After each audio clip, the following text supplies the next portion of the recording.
Kaže stara meksička poslovica: Si quieres que te recuerden, planta un árbol o cuenta una buena historia. Ako hoćeš da te ljudi pamte, posadi drvo ili ispričaj dobru priču. Danas pričamo jednu od najboljih priča koje spajaju dva sveta, Srbiju i Meksiko. Dobrodošli u specijalnu emisiju posvećenu proslavi 78 godina prijateljstva između dve zemlje koje dele baš iste vrednosti, a to su sloboda, ravnopravnost i srčanost. Meksiko.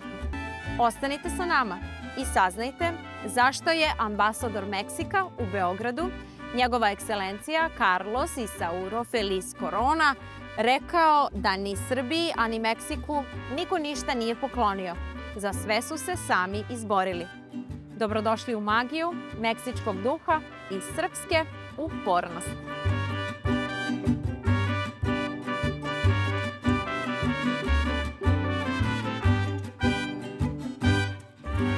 Buenos días. Ana, welcome. Welcome. Thank you very much for coming. You're more than welcome to be here. Muchas gracias. I'm so happy for this opportunity. Oh, I'm very happy for this opportunity to talk with you and with our Serbian friends about many interesting topics that we can discuss. Okay, then. I'm ready. Welcome.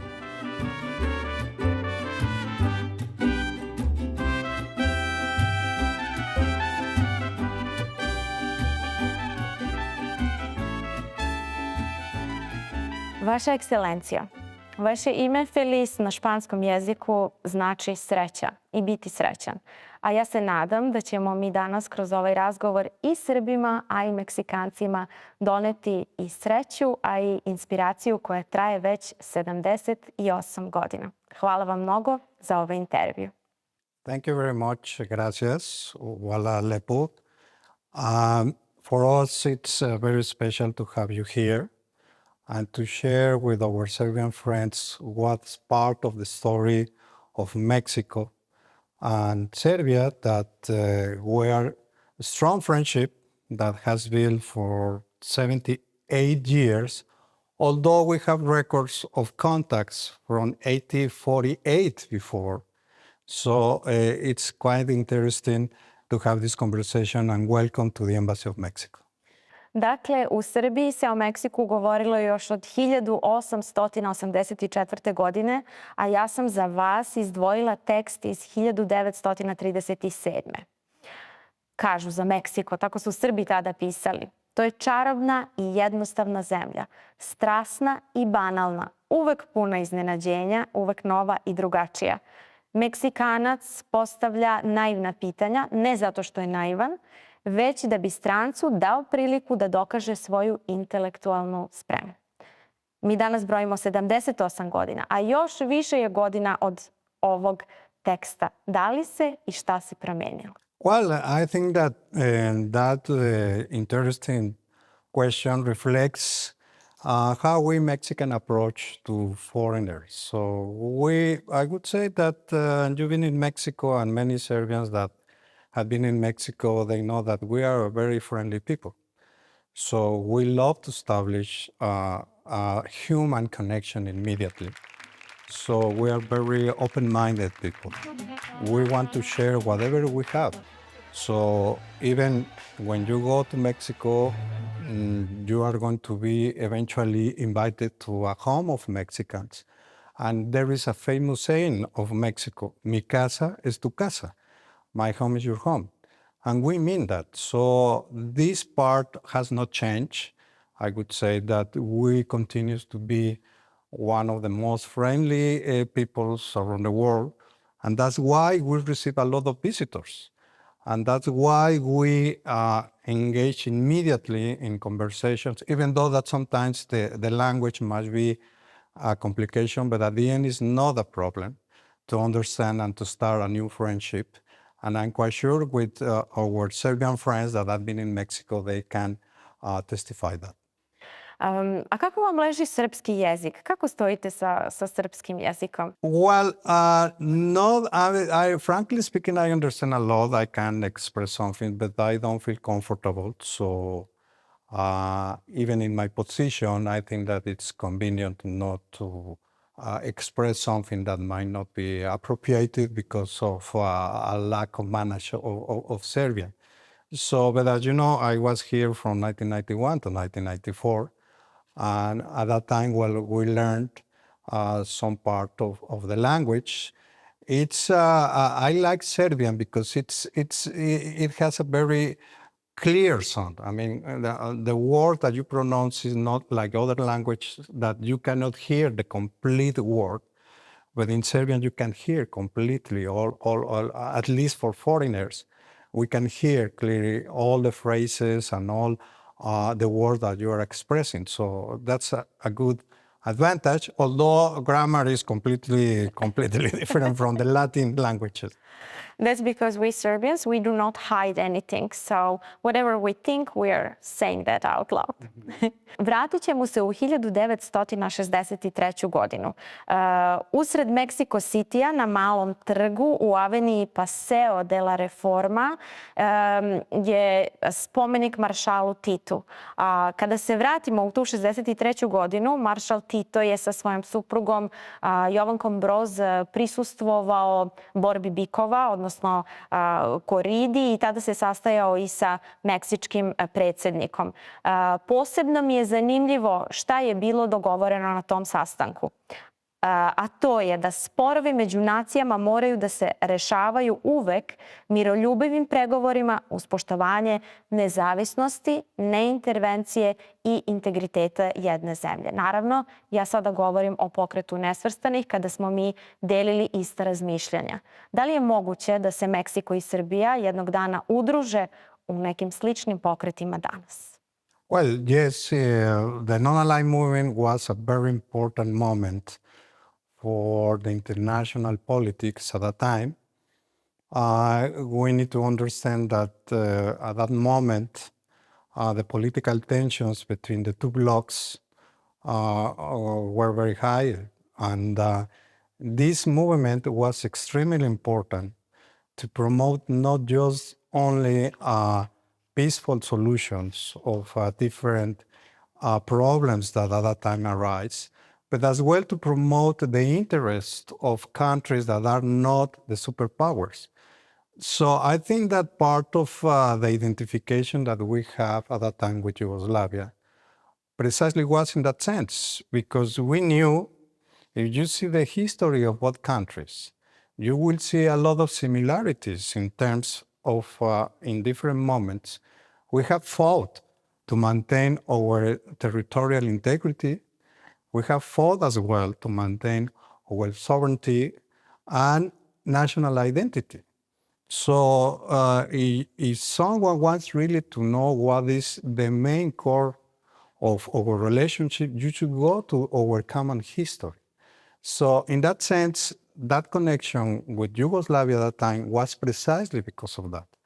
We were sharing same principles. We were sharing, and we continue to have that, I would say, with Serbia, the international law as the basic principle for resolving any kind of disputes. So in that sense, let's say that even it was some kind of human connection with Mariscal Tito. Mariscal Tito was in Mexico twice. It was the only country that he visited 2 times in Latin America. So that reflects precisely that it was more than the political element, but as well how this region that has a lot of common things with the Mexican people. So why? Because at that time, of course, Yugoslavia was a multicultural nation composed by 6 republics, and Mexico is a multicultural country. So it went beyond this very important political connection, but it went as well to the human connection of both nations. Exactly, and Tito even made a comment in the reports and everywhere. So he made a comparison between Mexico and while the time he was being in Brazil. So he said, I mean, I do not want for Brazil to get this in a wrong way, but he said that it was totally different kind of type of people in Mexico and in Brazil. So the hospitality and the way of speaking and everything. So maybe that was even the reason that he came back twice. Well, I think that he was very pleased with the Mexican culture. This bullfight, for Pored example, that kulturnih he i attended, istorijskih spomenika, Meksiko ima još jednu well, draž. it's Dike part of Tita this i Lopeza Mateosa multicultural part pozdravili of su Mexico. toreadori So uobičajenim bullfight bacanjem is not šešira. originally for Mexico. It's an inheritance by the Spain. So we were a colony of Spain for 300 years. And that's part of what richness as a country, because we are a mixture of different cultures. Hajde da se sada vratimo u 90. Tokom vašeg prvog boravka ovde kod nas u Srbiji. Tokom tih turbulentnih vremena, možda najturbulentnijih vremena za Srbiju, Meksiko je odlučio da on neće da prekine odnose sa Srbijom. Šta vas je podstaklo da nastavite, na Meksiko mislim, da pružate podršku Srbiju u tom periodu?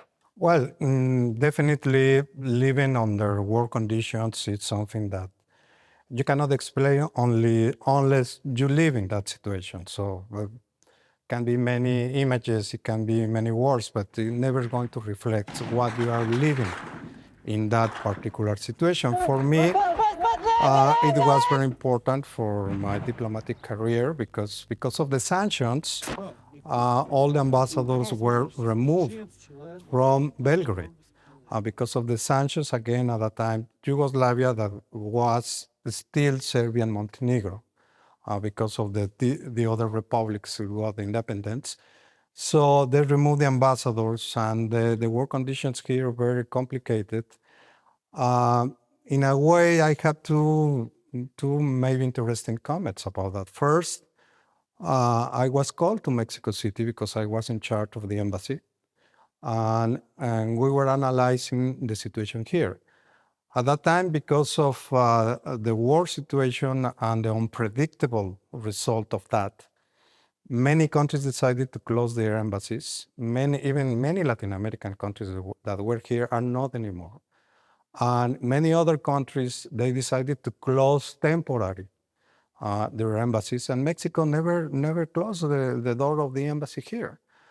And when I was in Mexico City, and they asked me why we should continue there, even though that Mexico is not part of the conflicts and it's another region in the world, I explained them that we have built this very important relationship based on trust and friendship and understanding.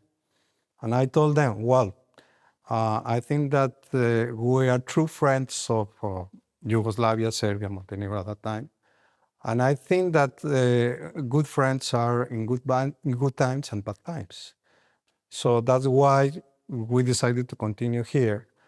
And the other complicated thing for me living in these conditions was that my wife was pregnant, and we would have a baby, the first baby, but the doctors told us that because of the war situation, it was not possible to have the medical attention here, the proper medical attention here, because naturally all the medical facilities were devoted for people injured in war. So that's why we have to leave at that moment Yugoslavia because of a personal reason. But on the other hand, I'm very glad on a personal note that I contribute to maintain the embassy open here in Belgrade. Thank you for that. Have you been afraid more for yourself or for your wife and the future of your kid? Well, when you're under those conditions, first of all, you should be very professional. And this profession of diplomat, even though that many people might think that it's only a glamour profession of cocktails, receptions, and dinners, yes, it is. But in a way, it is part of our job. And on the other hand, you as a diplomat, as right now, in many conflicts around the world, well, you should be a professional and you should be doing your job as it's expected to be. The sad situation was that we saw how here all people were suffering. And in a way, we were part of that situation, that part of sad experience because as diplomat, we didn't have any kind of privilege.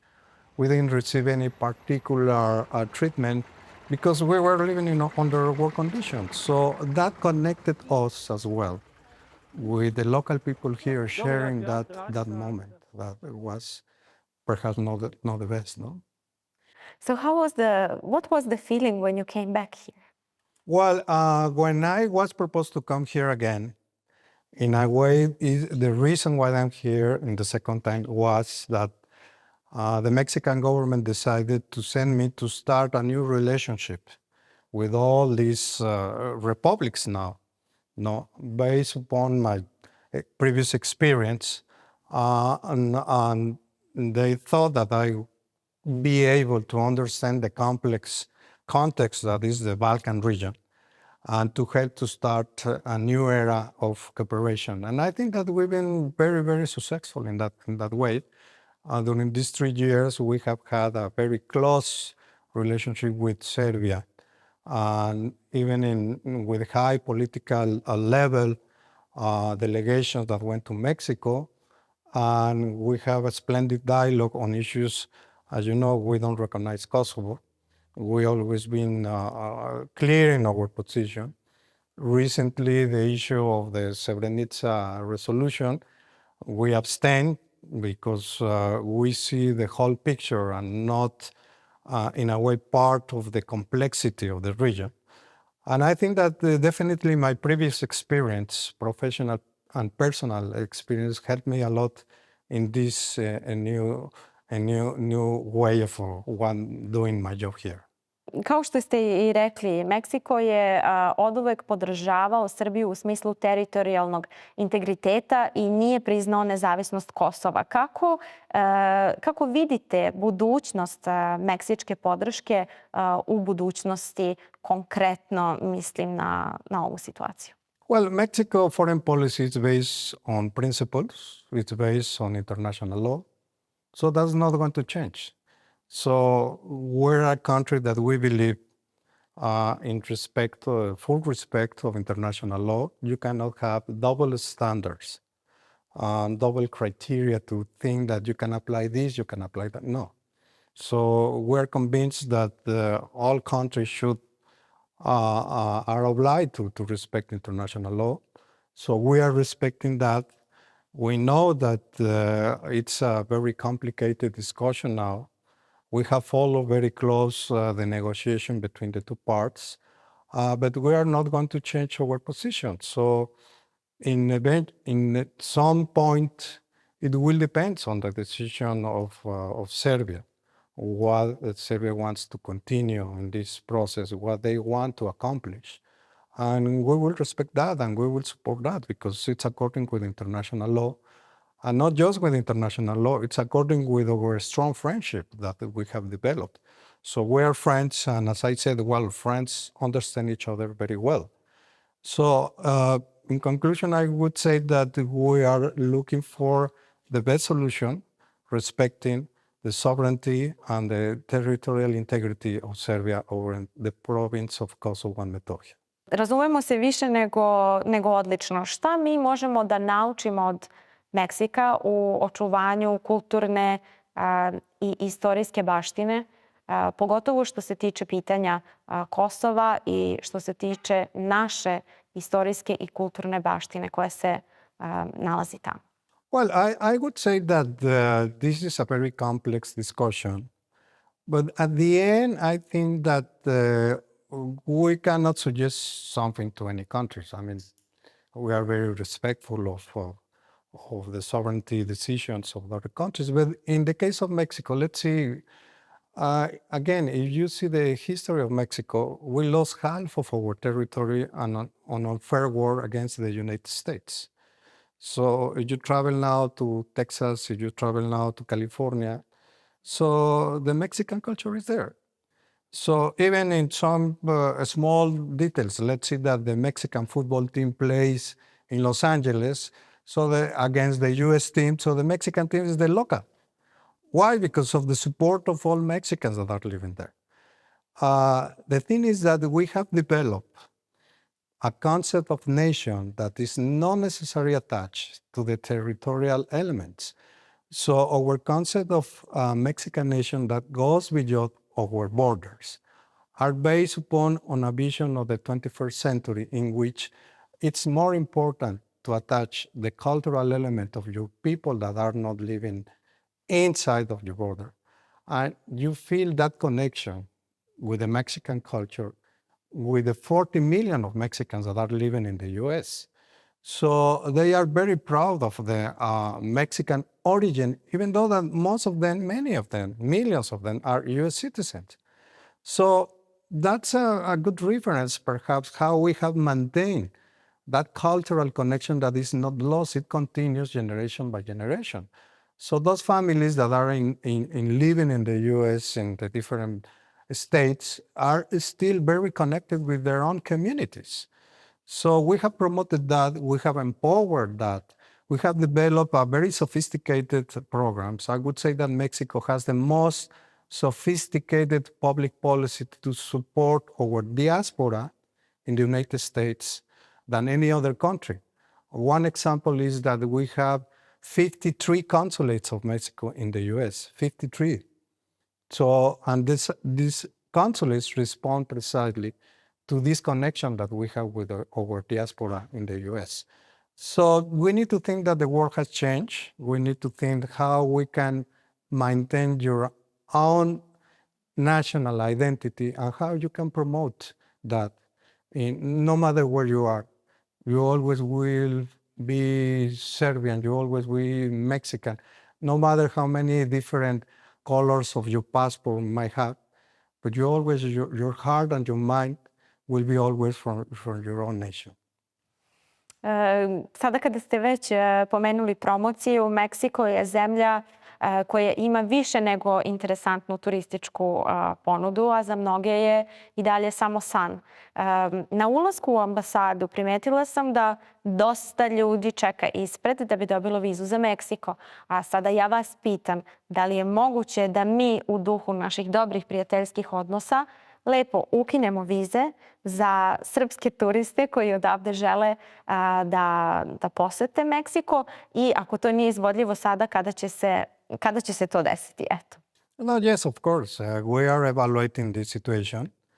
As you know, migration, it's a very complicated issue. Not only in Mexico with the United States, we have a complication because Mexico is a transit country to the United States in many ways. And one of those issues is precisely undocumented migration. We call undocumented migrants because we don't call illegals, because you as a human being cannot be illegal.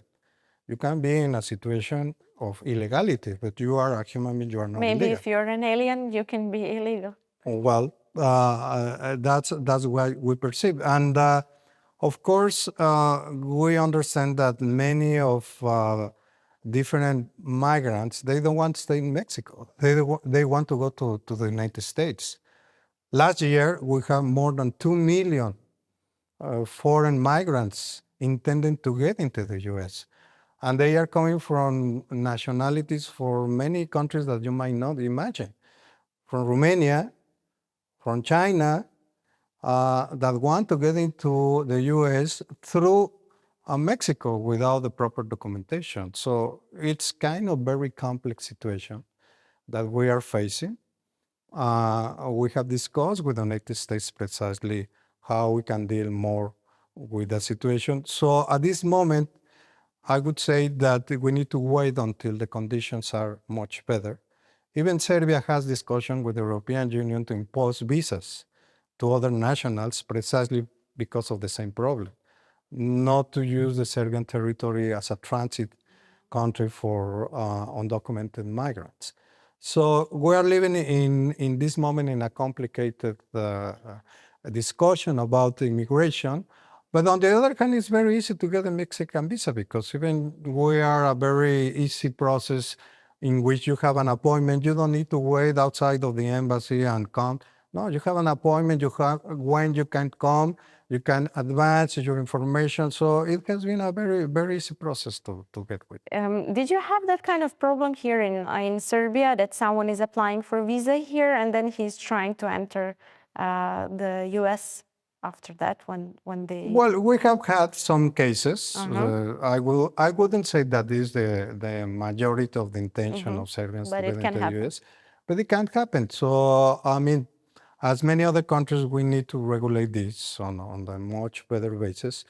But as I said, you want to apply for a visa, there is no problem. You have a particular appointment here, you don't need to come here and wait until, no, even you know when you are coming here, even you know what kind of very simple documentation you will need, as many other countries do it. Meksički gradovi poput Meksiko City-a fasciniraju sa svojom ponudom. Dakle, ja bih izdvojila naravno i Fridu Kahlo i Diego Riveru, izdvojila bih i Čičenicu, izdvojila bih Cancun, izdvojila bih Acapulco, koji je toliko bio poznat ovde tokom 90-ih i mnogi dalje sanjaju da recimo odu tamo. Moje pitanje je šta vi lično smatrate da bi bilo najzanimljivije za srpsku publiku? Možda bi to bila i hrana, možda bi to bilo i neko piće. Pa eto, iz vašeg ličnog ugla me zanima šta biste vi preporučili našim gledaocima. Well, yes, as I said, we are a multicultural country. Mexico City is one of the most cosmopolitan cities in the world. You can find whatever you wish in Mexico City. Not just the traditional Mexican culture, the traditional Mexican food. You can experience many other kind of cultural elements in Mexico City. And last year we received almost 40 million international tourists in Mexico. So we were around the 7th most visited country in the world. So it reflects that the offer that we have is very huge, because we have natural scenarios. We are a country of almost 2 million kilometers square. We have deserts, we have jungles, we have valleys, so we have mountains, we have volcanoes. You were in the Popocatépetl that you pronounced perfectly well. Congratulations. Popocatépetl. Exactly. And on the other hand, we have a colony cities, pretty much we are proud of our colony heritage. And you can travel to Morelia, Guanajuato, where are splendid examples of colonial city. And we have the archaeological parts of Mexico in which you can find the remains of very important cultures, such the most common are not the Aztecs and the Mayans, but we have many others in the Atlantic coast, Veracruz. We have the Olmec culture that was a different culture. So when the Spaniards came to Mexico, there were more than 50 different indigenous civilizations living and coexisting there. So you have plenty of opportunities to travel around Mexico. So this is not just the nice beaches. I know that Serbians, they love to have in the beach. Yes, but you have the connection as well for later. After you learn about the beaches, go to more deeper in the cultural elements of Mexico in different regions. Yeah, that's the most interesting part. Ako se vratimo u 90-te, sada ne znam da li ste tada imali priliku, ali španski jezik je mogao svuda da se čuje preko tada malih ekrana. U pitanju su bile telenovele na osnovu kojih smo mnogi na neki način približili tu kulturu i Meksiko, a i sam jezik. Dakle, mnogi od nas danas mogu da razumeju ako već ne mogu da govore. Dakle, pored čilija i čokolade definitivno bih stavila i telenovele. Šta mislite, kakav je to uticaj imalo na jednu zemlju? Well, I would say that this is a very interesting cultural connection that Mexico and Serbia has. And I would like to go a little bit earlier. During the 50s, we have some kind of musical expression called Jumex, Yugoslavia, Mexico, in which, because of the cultural influence of Mexican movies and the Mexican music, there were many local musicians that they interpreted not just the Mexican music, but they were also composing their own music with the Mexican influence. So you have mariachis, local mariachis here in the region, many Serbians. By the way, we are going to present an homage to one of those very important musicians that contribute to this. And that connection started with the love of Serbians for the Mexican culture. Later, the telenovelas was precisely a very important landmark here for many generations. And even many, as you mentioned, many Serbians learn Spanish through telenovelas. So in a way, indirectly, we have promoted Spanish here more than other countries of Spanish-speaking countries. So many of these people learn Spanish with the Mexican accent. But goes beyond, I think that it's interesting to mention something. So goes beyond the glamour of the telenovelas and the dramas and the love. Why Serbians identify with these telenovelas? Well, because Serbians and Mexicans are pretty much alike. So we share the same values. We share the same elements of family. We share the same views, the mindset. That's why many Serbians identified with these dramas. And I'm quite sure that if there were other situations in which Serbian telenovelas would have been projected in Mexico, we had embraced immediately those Serbian telenovelas. So this is the connection, the cultural connection that goes beyond this glamour element. And it reflects how we are similar, Serbians and Mexicans. Not that just we learned the Mexican accent of Spanish language, we have learned how to pray. As I remember, you can go like, Santa Virgencita, ayúdame por favor. Yes, it's true. And in a way, it's part of the values that we share. We are very religious people. So the values that we share are pretty much the same. The importance of family. So there is nothing more important than family for Serbians and for Mexicans. So those elements are playing in different ways in these telenovelas. And this is the popular connection, cultural connection that we have. And I don't think that you have similar connections, Serbia, with other Latin American countries such as Mexico. Yes, but we Serbians, we do not like that much drama. You know, we like drama, but like it can be a dose of drama, not like a lot. Yeah. So you mentioned that I told you that I've been to Popocatépetl. So what I was surprised in one moment, one of the rangers, he told me, of course, that I know where Serbia is because I'm listening Goran Bregović every day. So it's not just the telenovela and chili and chocolate is connecting the world, the music it is as well. So there is something similar in music that both countries of us, that we like it. Yes, of course. And if you go beyond that, we have as well other similar love for sports, for example, football. So we love football and Serbians are crazy about football. And one of the most notorious Serbian football player was the coach of the national team from Mexico, Bora Milutinovic.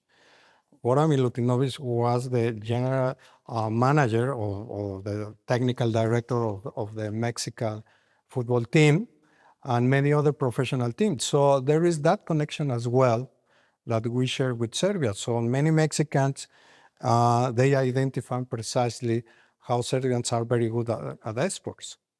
I konačno želim da vas pitam, vest koja je uzdrmala cijeli svet jeste da je Donald Trump ponovo pobedio na izborima.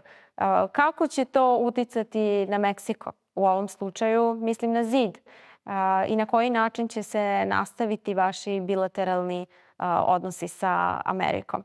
Well, yes, I think that this is a very interesting question. Remember that Mr. Donald Trump was already the president of the United States.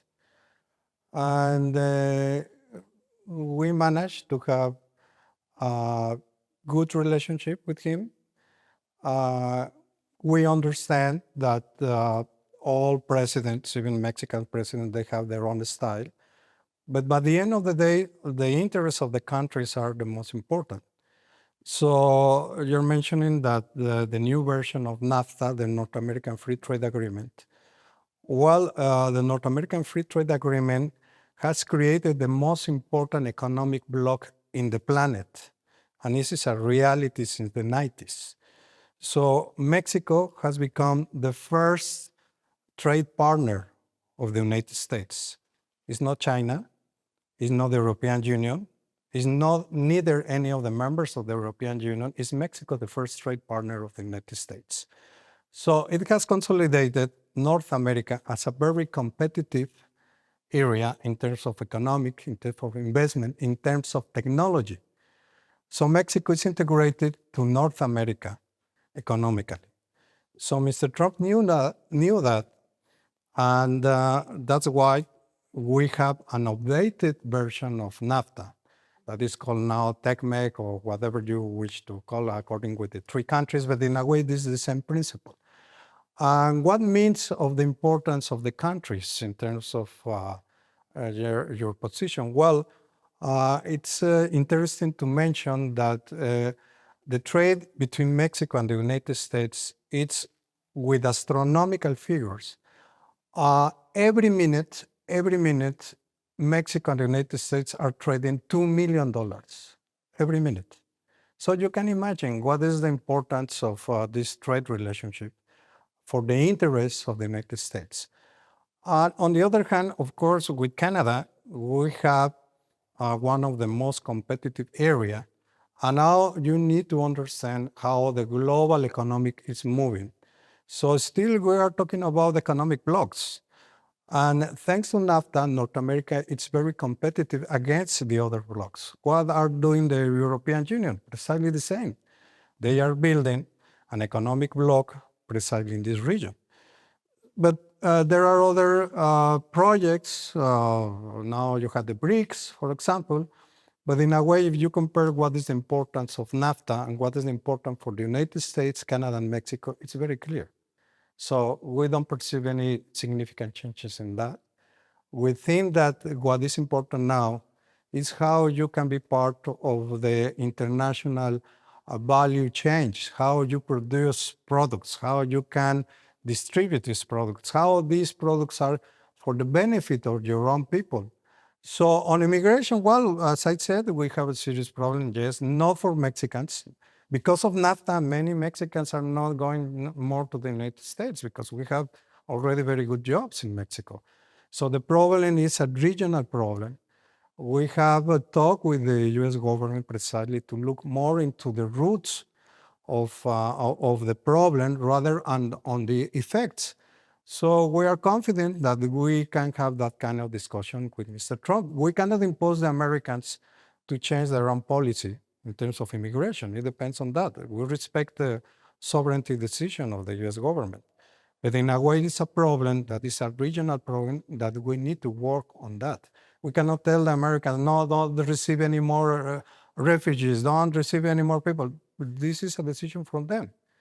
But what we are facing now is the effects precisely, because as I said, these 2 million last year of undocumented migrants, they didn't want to stay in Mexico. They want to go to the United States.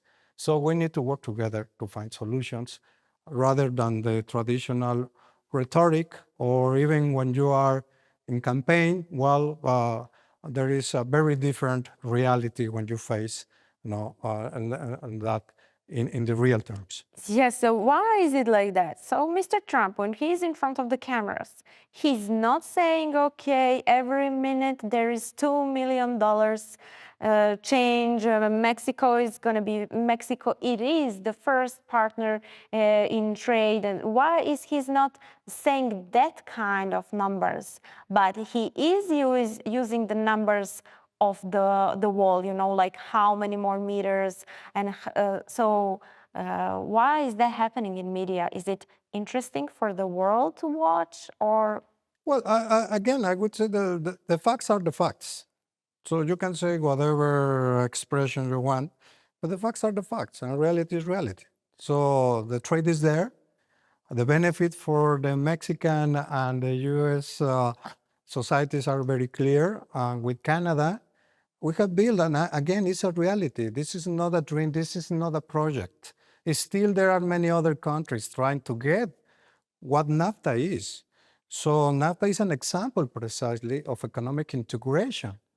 And this is not a political integration. NAFTA is different from the European Union project and from many other projects, but it's a reality that is working. So when you see the facts, you cannot go against your own interests or the interests of your own people. So rhetoric is one thing, and we hope that we will have precisely, and we are sure that we will have a more serious conversation because we already did. So this is not the first experience that we will have with him. Vaša ekscelencijo, kako kaže jedna lepa meksička izreka, poslovica. Amistades y tequilas, las mejores son las viejas. Prijateljstva i tekile najbolje su one stare. Neka naše prijateljstvo koje traje već 78 godina nastavi da cveta i da donosi i sreću i inspiraciju i Srbima, a i Meksikancima, a možda i cijelom svetu. Hvala vam za ovaj intervju i nadam se da ćete me sada provesti kroz kuću, jer kako Meksikanci kažu, mi casa es tu casa. Yes, again, thank you very much for your interest to be here to talk about this very interesting conversation. I think that we have some interesting information for our Serbian friends about many complex issues that we are facing around the world. But yes, we're sure that we will continue our friendship with Serbia.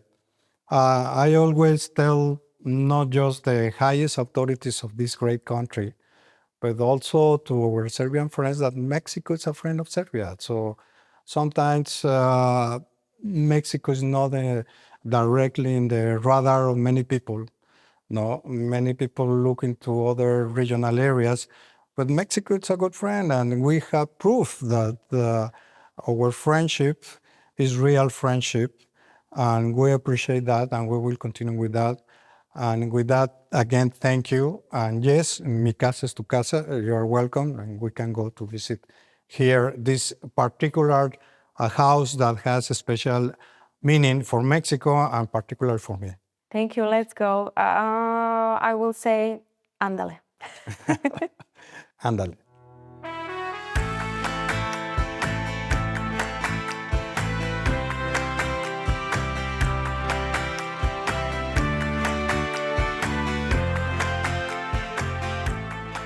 We spoke now, but off the cameras, about the drama. So where the drama is, so that means that's good if someone is interested in everything what is happening in your country. So then I made a connection. Drama is always in telenovela. So if diplomatic relations would be telenovela, it would be easier, no? Yes, it's true. Well, the drama is part of human nature, no? Mm-hmm. So that's why the interesting thing, as I mentioned before, is that Serbians and Mexicans were pretty much alike. So in a way, the difference, I would say, only raki and tequila, and chavachis and albondigas, but pretty much other than that, we're pretty much the same people. Do you really have scorpions in tequila? No, that this is other kind of, let's say, advertising and marketing. Okay, so please introduce me with your house. So what do we have here on it is some mystical... Yes. Yeah? Yes, a mythical animal. Well, as I said, this house has a special meaning for us because we have been here from 68 years. And in my first time, when I was here at that time, Yugoslavia, this was the residence. Now is the office. So you will see later part of that history that I have here.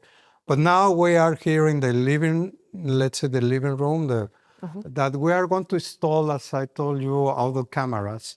One of the largest libraries that in Spanish are in the Balkans. We have more than 10,000 different books that we are going to install in this space. So now that's why we leave a little bit open, because we are working on the project. But now we have this decoration that this is the alebrije. If you see this kind of interpretation of a mouse, but for the part of Mexico, the Oaxaca state, they have this tradition of interpretation of magical animals. They see the regular animals and they convert in these art crafts particular elements. So this is this is bigger. The traditional alebrijes are smaller, but even my wife created that for the exhibit of the Day of the Dead that we have. So the Day of the Dead, as you know, is one very important tradition of Mexico. And we have had for 3 years in a row. The last 2nd of November, we have an attendance of almost more than 1,000 people in the Mihailova Street. And the altar we put in the Cervantes Institute. And we installed precisely this alebrije and the other one as part of the exhibit. But those are the traditional parts of Mexico. And this is the famous piñata that is known around the world. This is other contribution of popular art craft of Mexico that I told you that it has a special history. So it is connected with kind of game when the missionaries came to, at that time, Mexico, New Spain. They need to convert the indigenous to the Catholic religion. But people were not very convinced. Adults were having their own religion and they didn't want to go to church. So some missionaries invented this game to attract the children. So the children asked the parents, let's go to the church because there are going to be a piñata. Nowadays, piñatas are on every birthday, almost in Serbia, I can say that. Yes. Let's go to the office, or which was the bedroom before. So I'm confused. Exactly right. Well, on the way you can see there the 4 flags of the countries that the Embassy of Mexico represent. Of course, Serbia, Bosnia, Herzegovina.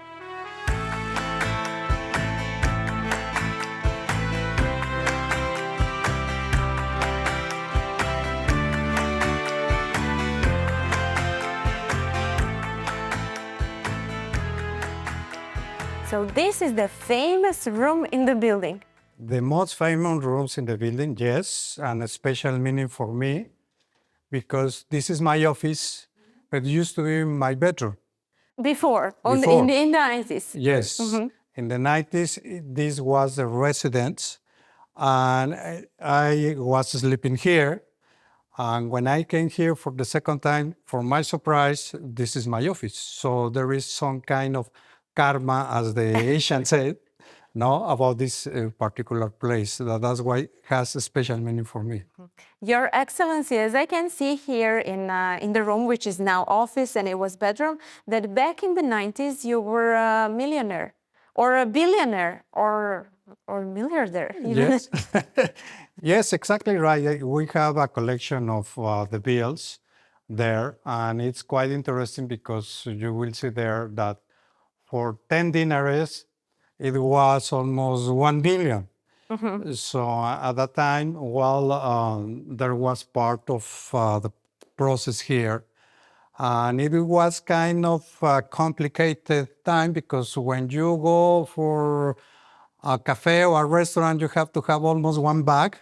Yes, So like a millionaire. like a millionaire, no? And you have to pay in cash because at that time there were not credit cards and there were not any ATMs, nothing. So you have to carry on all these kind of big bills. So a lot of memories here in the room as well.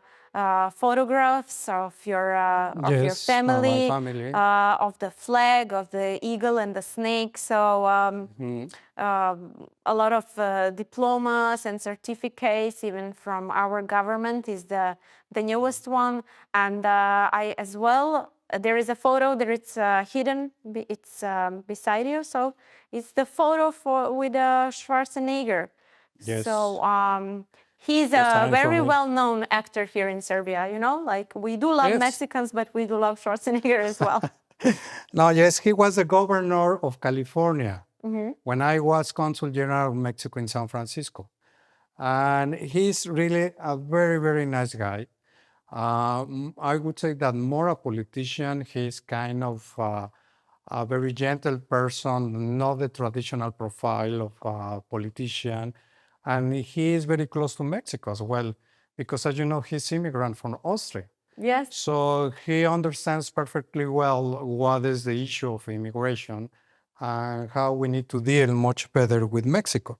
So yes, I'm very proud that we have still the connection. Sometimes we text each other, how are you? So I'm making a new movie and I will come back, baby. So it's a very, very approachable man. Yes, I will be back, and hasta la vista. Is there anything more that you would like to Yes, to show there us? is a very important thing that I would like to show you. Is this book Oh, it's in Serbian. in Serbian. So the original one, this is the new general history of Mexico.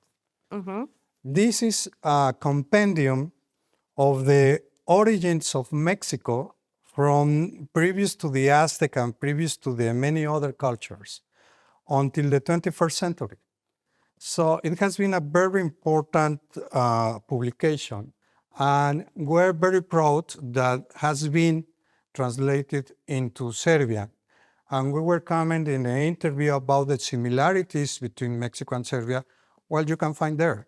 So you can easily get into the history of Mexico about the Aztecs, or about the Cinco de Mayo, or about the revolution, or about that any particular moment of Mexico you have there. So this book is so important. The first one I worked in this project, and it was translated into Korean. It was my first permanent mission as a diplomat to be posted in Korea, and we translated this the first time in Korea. And in Malaysia, I work as well, and it has been translated into Malay language. But we are very proud that now we have this publication in Serbian for the public to learn more about the Mexican history. To learn and to go there, to find Exactly out right. and to see that what is in the book, that it's in a real life for sure. Mr. Carlos Feliz, thank you so much. This is for you, by the way. Really? Yes, this is for you. Gracias. So, But you know, thanks to the telenovelas, I could read this in Spanish, but it's better in Serbian, actually. Let's go. Okay, so okay. let's go to the garden. I feel like this is like really, you know, mi casa es tu casa. I already know the house, It yeah? is. Okay, so perfect. We are coming to the part that we were keeping for the end of our story, and it's a secret garden. It's not that we can see now something special in the garden, but there is a special story that I would like for you to share with our viewers. Yes, well, as we mentioned, this special building has some personal stories when we were here in a very complicated times. When the war started in 1991 and 1992, there were a shortage of food here in Belgrade. So my wife decided to cultivate in the garden the Like basic a truly elements. Serbian. That's a truly Serbian. And she planted tomato, potatoes, carrots, the basic vegetables to live. And even we trade these vegetables with other embassies in terms of we receive some bread when we send some potatoes. So we're living in some kind of medieval area, no, in which we exchange food. You plant whatever you wish, and pretty much in Serbia the soil is fantastic because you can have everything that you want. Okay, so I'm about to leave now, but before that, I would like that you tell me the secret. Who else is here as your neighbor in this area? Well, we are in a very good location. We know that there are very important residents over that part, and our neighbors are very important high officers of the Serbian government. And in the 90s, we have a kind of interesting neighbor as well, one of the gang members at the time. But at that time, we felt very safe because all the bodyguards were here, and we were kind of friends because we know each other, so we never had any kind of security problems in that time. I would kind of say that that kind of situation could happen only to a Mexican people. Well, Okay. Well, gracias mucho. Thank you so much. on the contrary, Walapuno, it has been a pleasure. I hope that our Serbian friends now understand what is the special meaning of the Mexican presence here in the Balkans and in Belgrade. And as I said, since we opened our embassy, it has been always open and it will be. We will see each other again. Thank you very much. Hasta luego. Really. Gracias. De Gracias. nada.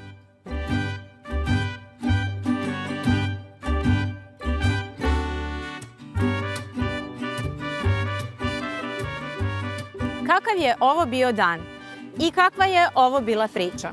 Bez obzira na to koliko smo kilometara udaljeni jedni od drugih, ipak između Meksika i Srbije postoji nešto što nas spaja. A ja ću sa vama da podelim još jednu meksičku poslovicu. No te mas ir despacio, teme solo detenerte. Nemoj se bojati da ideš polako, boj se samo da staneš.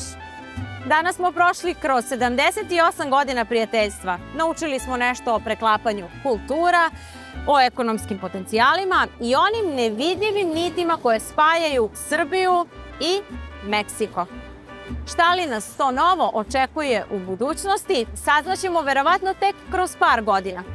A naš gost, ambasador Karlos Isauro, Feliks Korona, podsjetio nas je da nije sve u geografiji. Prijateljstvo dve zemlje meri se srcem, ne kilometrima.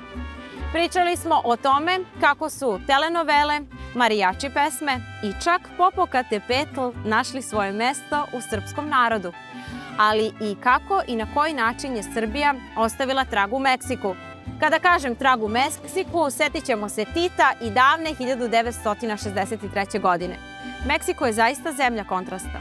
Džungle i pustinje na jednoj strani, sa druge strane piramide i moderni gradovi. Sve to danas govori o snazi, o istrajnosti i o lepoti ljudskog duha. Do sledeće emisije setite se, prijateljstvo nije samo reč, već je priča koju zajedno pišemo. Viva Meksiko, viva Srbija!